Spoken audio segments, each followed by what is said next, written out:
Hello dear students, welcome to my YouTube channel HR sir English classes. आज मैं आप लोगों को यूज ऑफ स्पेशल टेंस बताऊंगा जो कि बहुत ही इंपॉर्टेंट है 12th वाले एग्जाम के लिए। तो चलिए आप देख सकते हैं कि ये यूज ऑफ स्पेशल टेंस क्या है और इसके बारे में जानते हैं। तो लेट ना करते हुए शुरू करते हैं।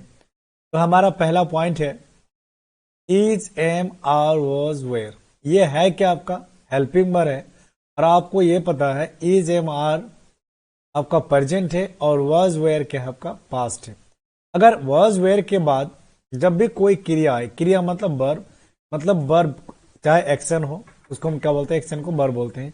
जब कभी वर्ब आए तो ये वर्ब हमेशा आईएनजी में होगा, यानी वर्ब फॉर्म में होगा। और वर्ब फॉर्म को हम क्या बोलते हैं? प्रेजेंट पार्टिसिपल बोलते हैं। यानी ये प्रेजेंट पार्टिसिपल है, यानी ये आईएनजी वाले फॉर्म को वर्ब फॉर्म बोला जाता है। यानी वर्ब वन के साथ आईएनजी का प्रयोग होगा ही, चाहे आप किसी हाल में इसको यूज किया। तो चलिए एग्जांपल देखते हैं। जैसे ही वॉज, अब ये यहाँ वॉज आ गया तो वॉज के बाद क्या आना चाहिए? वॉज के बाद वर्ब फोर आना चाहिए। तो ऑप्शन में है आपका प्ले है, प्लेइंग है, प्लेज है, प्लेड है, इस तरह का ऑप्शन रहेगा। तो आपको देखना है कि क्या चाहिए। वॉज वेयर के बाद वर्ब फोर है तो ये आपका वर्ब वन है, ये आपका वर्ब फोर है। तो क्या होना चाहिए? वर्ब फोर होना चाहिए, आईएनजी होना चाहिए। तो यहाँ आईएनजी होगा। He was playing cricket. और यहाँ पर आपका प्लेज वर्ब फाइव है और प्लेड आपका वर्ब थ्री। तो ये भी नहीं होगा आपका सी भी नहीं होगा, आपका ए भी नहीं होगा। ऑप्शन नंबर आपका बी होगा। तो चलिए हम नेक्स्ट रूल की ओर बढ़ते हैं। तो नेक्स्ट हमारा रूल है क्या कि अगर सेंटेंस में क्या हो, हैज हो, हैव हो और हैड हो, तो इनके बाद जब कभी कोई क्रिया आए तो क्रिया हमेशा वर्ब थ्री में होगा। वर्ब थ्री का मतलब होता है पास्ट पार्टिसिपल, और पास्ट पार्टिसिपल को उसको बोलते हैं। जैसे वर्ब के कितने फॉर्म है? 5 फॉर्म है। Verb one, verb two, verb three, verb four और वर्ब फाइव। तो हैज, हैव के बाद हमेशा क्या आता है? वर्ब थ्री आता है। सेंटेंस में ये आने पर हमेशा वर्ब थ्री यूज होगा। जैसे एग्जाम्पल देखते हैं, एग्जाम्पल देख सकते हैं। एग्जाम्पल में है क्या?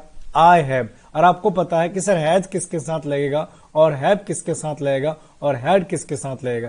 तो आपको मैं बता दूं यहाँ पर हैज और हैव है आपका प्रेजेंट और इसका पास्ट क्या होता है? हैड। तो ये पास्ट परफेक्ट टेंस में यूज किया जाता है और हैज हैव का प्रयोग प्रेजेंट परफेक्ट टेंस में यूज किया जाता है। और आपको ये भी पता है परफेक्ट टेंस में चाहे प्रेजेंट परफेक्ट हो, चाहे पास्ट परफेक्ट हो, चाहे फ्यूचर परफेक्ट हो, उनके साथ हमेशा वर्ब थ्री का प्रयोग किया जाता है।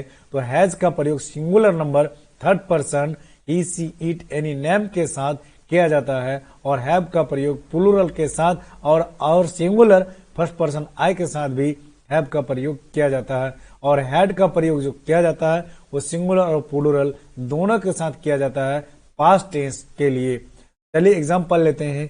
I have eaten. इटेन आपका क्या है? वर्ब थ्री है, इसीलिए यहाँ पर इटेन होगा, इटिंग नहीं होगा, इट्स नहीं होगा, इट नहीं होगा, एट नहीं होगा। इसका मतलब हमेशा क्या चाहिए? वर्ब थ्री चाहिए हैज हैव के बाद। अगर मैं कहूं हैड होता तो यहां भी क्या होता? वर्ब थ्री होता। इस प्रकार से सेंटेंस को अब बनाएंगे। तो हमने क्या दिया? नोट्स दिया। नोट का मतलब होता है कि नोट, मैंने आपको ध्यान आकर्षित किया आपका कि अच्छा is, am, are, was, were, has, have, had, ये आपका जो हेल्पिंग वर्ब है, इस हेल्पिंग वर्ब के बाद अगर प्री पोजिशन आ जाए, प्री पोजिशन क्या? अगर टू आ जाए तो क्या बोलते हैं इसको? हम इन्फिनिटिव भी बोलते हैं। टू प्लस वर्ब वन को क्या बोला जाता है? इन्फिनिटिव। तो इसके बाद अगर सेंटेंस में टू आ जाए तो इसके बाद हमेशा वर्ब वन होगा। इस बात को भी आपको याद रखना पड़ेगा, इस बात को भी आपको ध्यान में रखना पड़ेगा। लेकिन आप ये अंधों की तरह आप ये यूज नहीं करेंगे कि सर आपने तो बताया कि इज, एम, आर के बाद, वॉज, वेयर के बाद वर्ब फोर का प्रयोग किया जाता है और हैज, हैव, हैड के बाद वर्ब थ्री का प्रयोग किया जाता है। लेकिन मैं आपको फिर बता रहा हूं, अगर हैज, हैव के बाद, इज, एम, आर के बाद, वॉज, वेयर के बाद अगर टू आ जाए तो हमेशा उसके बाद वर्ब वन का प्रयोग होगा। लेकिन कंडीशन, फिर और भी कंडीशन मैं बताऊंगा कि is, am, are, was, were के बाद टू तो आता है, लेकिन वर्ब फोर भी कभी कभी यूज होता है, वो मैं आपको बताऊंगा। लेकिन पहले इस चीजों को समझ लीजिए। अकस्टम टू के बाद वर्ब फोर का प्रयोग किया जाता है, तो टू आने पर ही सिर्फ वर्ब वन का प्रयोग नहीं किया जाता है। लेकिन मैं आपको बता रहा हूं कि is, am, are, was, were, has, have, had के बाद अगर टू आ जाए तो हमेशा वर्ब वन का प्रयोग होगा। तो चलिए देखते हैं आगे एग्जाम्पल की ओर। जैसे ही इज टू, तो यहां पर क्या आ गया भैया? टू आ गया। तो आपको ये समझना है कि इसके बाद चाहे कुछ भी हो जाए, वर्ब का पहला फॉर्म यूज होगा, यानी वर्ब 1 यूज होगा। तो यहाँ पर डांस है, डांस्ड है, डांस B2 है, डांसिंग वर्ब 4 है, डांसेस वर्ब 5 है। तो इन ऑप्शन में हमारा ऑप्शन नंबर होगा क्या, ये होगा। तो चलिए आगे की बात करते हैं हम नेक्स्ट एग्जांपल की ओर, हमारा नेक्स्ट पॉइंट की ओर। नेक्स्ट पॉइंट हमारा तीसरे नंबर पे है मॉडल वर्ब। अच्छा, आप मॉडल वर्ब को अगर नहीं समझते हैं तो सेंटेंस भी नहीं बना सकते। तो मॉडल वर्ब हमारा क्या है, कैन है, कुड है, may, might, shall, should, will, would, must, ought to, ये सारा आपका क्या मॉडल वर्ब है। और आपको ये पता है मॉडल वर्ब में अगर सेंटेंस आ जाए, चाहे आगे हो या पीछे हो, इनके साथ हमेशा वर्ब 1 का ही प्रयोग होता है। लेकिन आप ये भी मत नहीं करना कि सर मॉडल वर्ब के बाद क्या टू का प्रयोग कर सकते हैं, नहीं, किसी भी प्रीपोजिशन का प्रयोग मॉडल वर्ब के बाद आप नहीं कर सकते।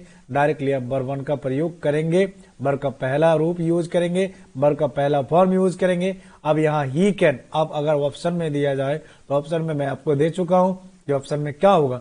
जैसे यहाँ पर डांस है, डांसेस है, डांस्ड है, डांसिंग है। तो अब यहाँ पर क्या होगा, आपको ध्यान में रखना है कि कैन मैंने बोला तो कैन आपका क्या है, मॉडल वर्ब है, और मॉडल वर्ब के बाद हमेशा क्या होगा, वर्ब 1 होगा। तो यह आपका ऑप्शन नंबर ये होगा। इसी तरह से कैन का I can, I could, I may, I might, I shall, I should, I would, इस तरह से इसके बाद प्ले होगा, डांस होगा, राइट होगा। इस तरह से आप सेंटेंस को बनाएंगे। लेकिन इनके बाद हमेशा मॉडल के बाद हमेशा क्या होगा, वर्ब 1 का ही प्रयोग होगा।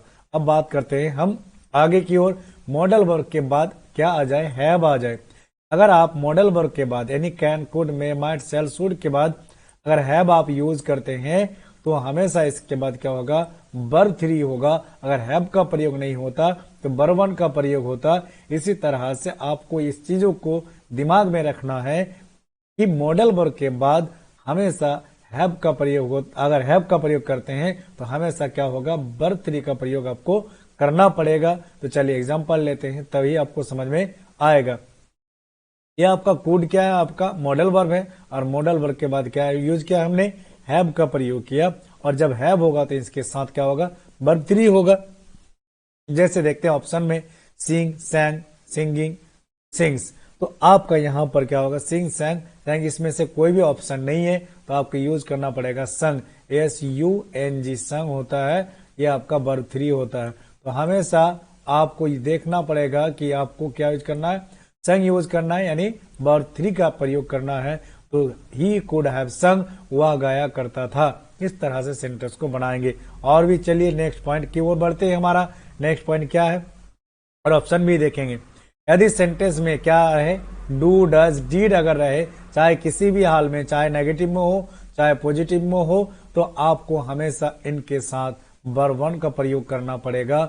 आप इस चीजों को ध्यान में रख लीजिए। तो सबसे पहली बात आपको देखना पड़ेगा कि जब कभी सेंटेंस में डू, डज, डीड आए तो हमेशा क्या यूज करेंगे, वर्ब 1 का ही प्रयोग करेंगे। चलिए ऑप्शन में आप खुद सही कीजिए कि कौन सा सही होगा और कौन सा गलत होगा, तब आपको पता चलेगा। तो यहाँ आपको देखना है डिड ही प्लेड, क्योंकि यहाँ पर सेंटेंस में डिड है और डिड के साथ वर्ब 2 का प्रयोग नहीं होगा, हमेशा उनके साथ क्या होगा, वर्ब 1 का ही प्रयोग होगा।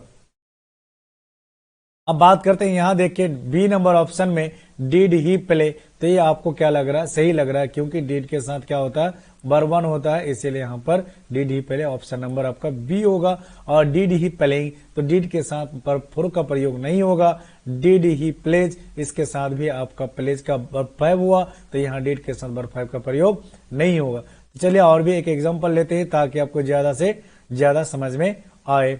तो चलिए समझ में आना चाहिए। यहाँ क्या, डज ही रन, क्या सही होना चाहिए, डू ही रन। तो डू के साथ तो क्या आया, यहाँ आपका ही आया, तो यहाँ पर डज होना चाहिए था, इसलिए आपका गलत है। दूसरी बात डी भी आपका क्या है, गलत है, क्योंकि डू के साथ क्या होना चाहिए, वर्ब 1 होना चाहिए, लेकिन यहाँ पर क्या है, वर्ब 5 है। और यहाँ पर ए नंबर आपका क्या है, सही है, क्योंकि डज ही रन यहाँ पर भी 1 है और डज ही के साथ लगता है डज ही रन्स, क्योंकि डज भी आपका है तो सही, लेकिन यहाँ पर रन्स क्या आपका वर्ब 5 है। तो आपको ये चीज याद रखना पड़ेगा, डू, डज, डिड के साथ हमेशा सेंटेंस में वर्ब 1 का प्रयोग किया जाता है।